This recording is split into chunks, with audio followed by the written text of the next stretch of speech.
Hello and welcome to part one on this video series on how to negotiate a higher salary.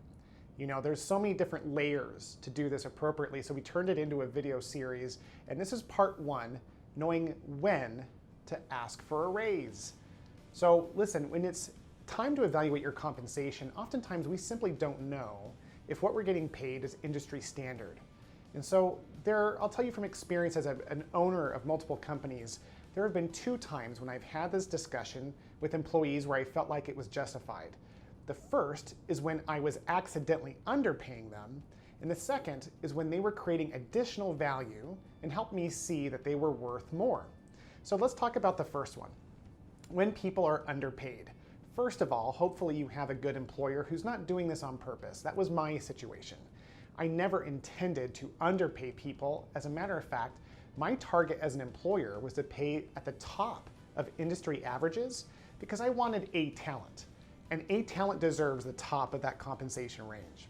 So when someone would approach me and explain to me and show me that I was underpaying them, I was more than happy to give them a raise into that normal range. So how do you know if you're getting underpaid?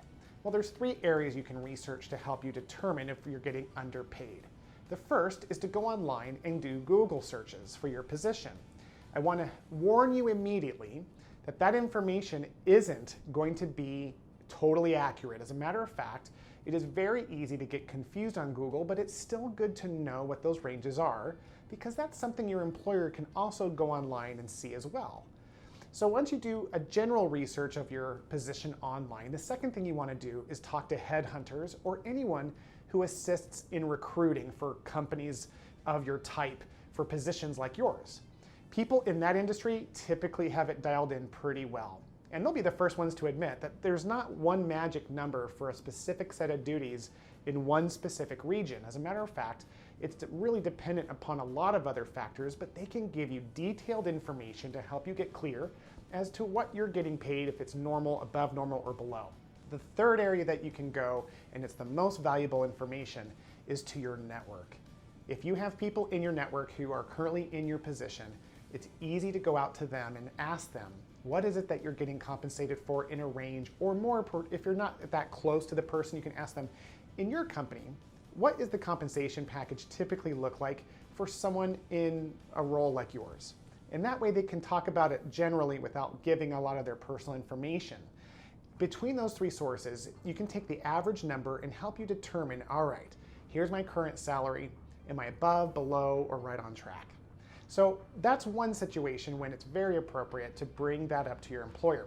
The second situation is when you are clear that you have provided additional value.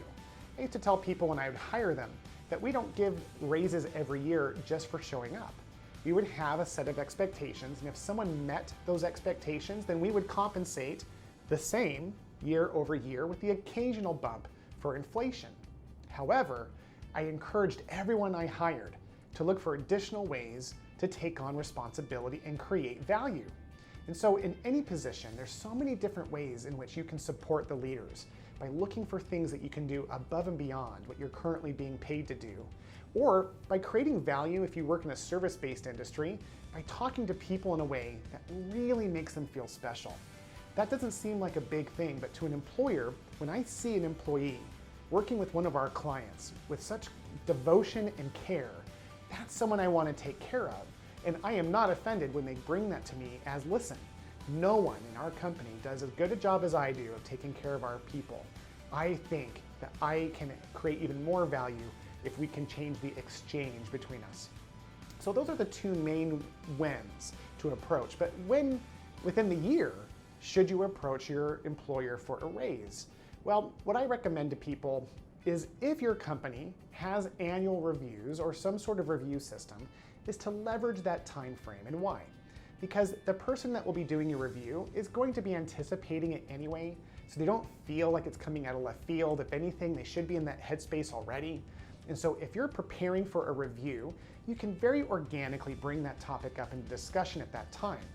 Now, if your company doesn't have any review systems, that's probably a pretty big red flag about where you work to begin with. But I will tell you There are some amazing business owners who don't have those systems in place, and they just need that kind of nudge. So if you're going to bring up a meeting that's completely out of the blue, just be very specific about it. You want to approach it directly and just let them know that you want to have a specific meeting to discuss your future in the company.